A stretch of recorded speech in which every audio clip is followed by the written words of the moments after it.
बिस्मिल्लाहिर्रहमानिर्रहीम। अस्सलाम वालेकुम। उम्मीद करती हूँ आप सब लोग खैरियत से होंगे। फिनिशिंग पट्टी क्या होती है, कैसे बनती है और किस तरह से इसे लगाया जाता है, आज मैं बताऊंगी डिटेल में आपको बहुत आसान तरीके से।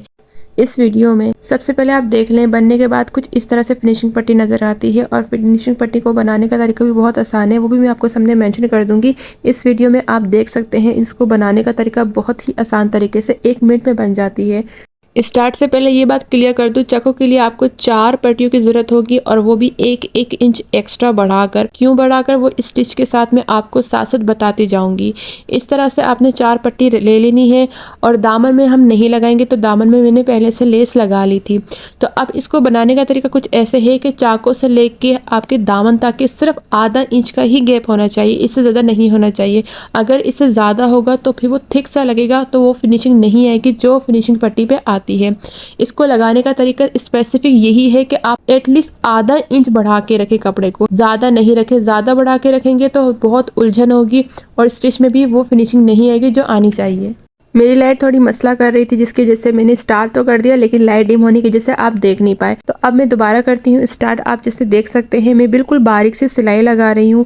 आपने भी बिल्कुल इसी तरह से सिलाई लगानी है, चाकू से स्टार्ट करके बिल्कुल आराम आराम से आपको दामन तक के लेके जाना है। और दामन तक के भी आपने आधा इंच का ही मार्जिन रखना है, इससे ज़्यादा आपने नहीं रखना, क्योंकि आप स्ट्रेट दामन बना रहे हैं तो इतना ही आपने रखना होगा। जैसे कि अगर आप थोड़ा सा तिरछा भी बना रहे हैं, तब भी आप कटिंग में इतना ही मार्जिन रखेंगे। तो ये हमारा हो चुका है डन। आप देख सकते हैं कितनी फिनिशिंग से हमारी सिंगल सिलाई हुई है।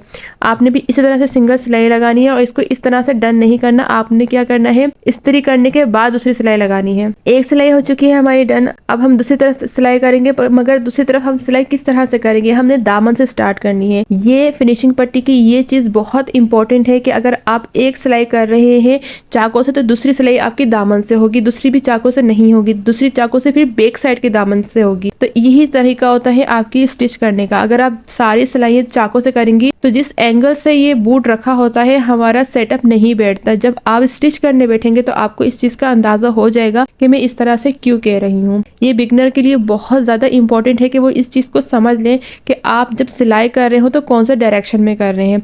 आपका एक हाथ, जहाँ पे मेरा हाथ रखा हुआ है कपड़ों की तरफ, तो आपका इस साइड पे कपड़ा होना चाहिए। जब आप फिनिशिंग पट्टी लगा रहे हो तो फिनिशिंग पट्टी का जो कपड़ा होता है वो सीधे हाथ पे होना चाहिए और उल्टे हाथ पे आपने कपड़े को साइड पे रखना है। जैसे मैंने स्टार्ट की थी पहले चाकू से, अब मैं दामन से कर रही हूँ। इसी तरह से आपने जब दूसरा स्टिच करेंगे तो उसकी चाकू से, और फिर चौथा जब स्टिच करेंगे तो वो आप दामन से करेंगे। इसी तरह से दो दो करके आप स्टिच करेंगे।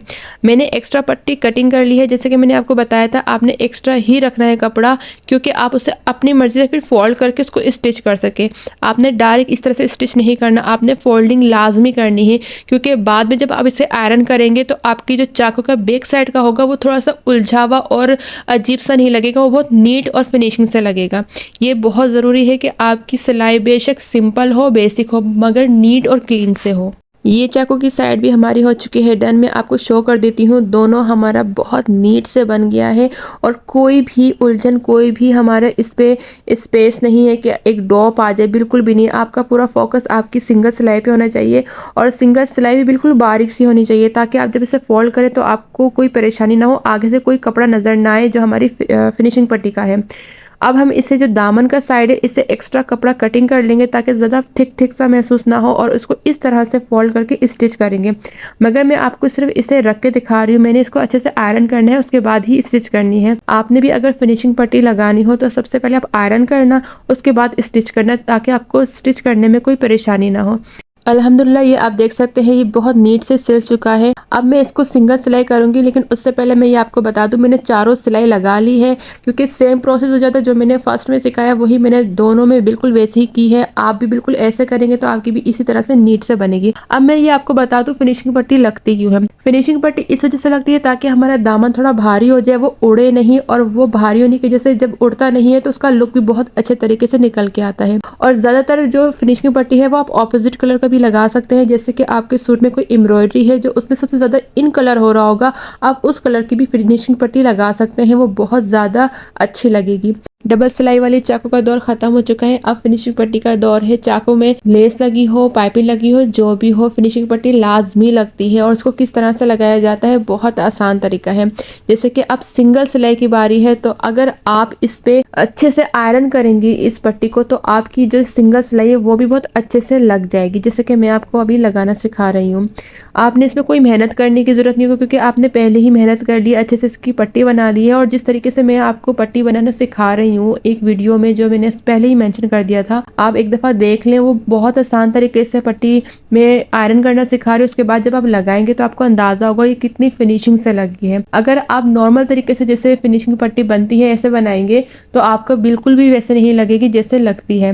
लेकिन जैसे मैं बता रही हूँ, अगर वैसे आप लगाएंगे तो बहुत आसान तरीके से लग जाएगी और इस तरह से लुक आएगा जैसे मैं आपको दिखा रही हूँ। ज़्यादातर जो ऑपोजिट कलर है वो भी आप लगा सकते हैं। जैसे इसमें मेहरून था, मैं मेहरून भी लगा सकती थी, लेकिन मेरी क्लाइंट की डिमांड थी कि वो सेम कपड़े की लगाना चाहती, तो मैंने सेम कपड़े की लगाती। अब रही बात इसके चाकू की कॉर्नर की, तो जिस तरह से मैंने आपको बताया था फोल्डिंग करके मैंने इसकी स्टिच की थी, तो इसका कॉर्नर बहुत नीट से बना है। तो आपने भी इसी तरह से बनाना है ताकि इसका कॉर्नर जो है बहुत नीट से बने।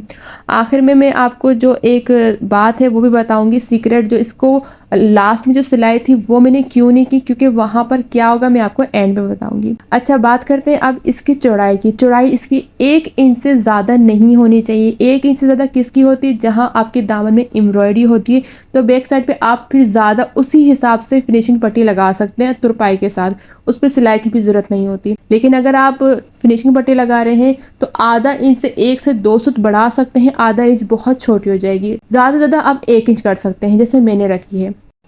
अब इसकी फोल्डिंग की बारी, जैसे मैंने फोल्ड किया है आपने भी बिल्कुल सेम ऐसे ही फोल्ड करना है।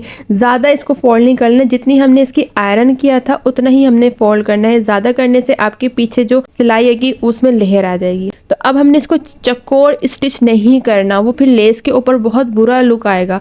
तो आपने क्या करना है, बिल्कुल सीधे सिलाई ले जानी है और पीछे हम हल्का सा कच्चा करेंगे। जैसे कि मैंने आपको शुरू में बताया था कि हमने क्या करना है, हमने हल्का सा कच्चा करना है और इस तरह कच्चा करना है कि वो हमारा धागा भी नजर ना आए, आगे से जो हमारी लेस है वो बिल्कुल फिनिशिंग से नजर आए, जैसे कि आपको नजर आ रहा होगा। अल्हम्दुलिल्लाह ये बहुत नीट से बना है। अगर आप लेस ना भी लगाएं तो भी आप फिनिशिंग पट्टी लगा सकते हैं, लेकिन उसका तरीकेकार थोड़ा सा डिफरेंट है। इंशाल्लाह वो वीडियो भी मैं आपके साथ ज़रूर शेयर करूंगी कि उस तरह से कैसे लगाया जाता है। तो आप ये भी देखें कि एक चीज़ जो है हमने सिलाई की है वो दोनों बैलेंस में है, एक जितनी है, ये भी बहुत ज़रूरी है। फिनिशिंग पट्टी भी सेम बनना बहुत ज़रूरी है और लगना भी बहुत ज़रूरी है। अगर आपको मेरी ये वीडियो पसंद आए तो लाइक, कमेंट, शेयर और सब्सक्राइब करना मत भूलिएगा। Thank you for watching.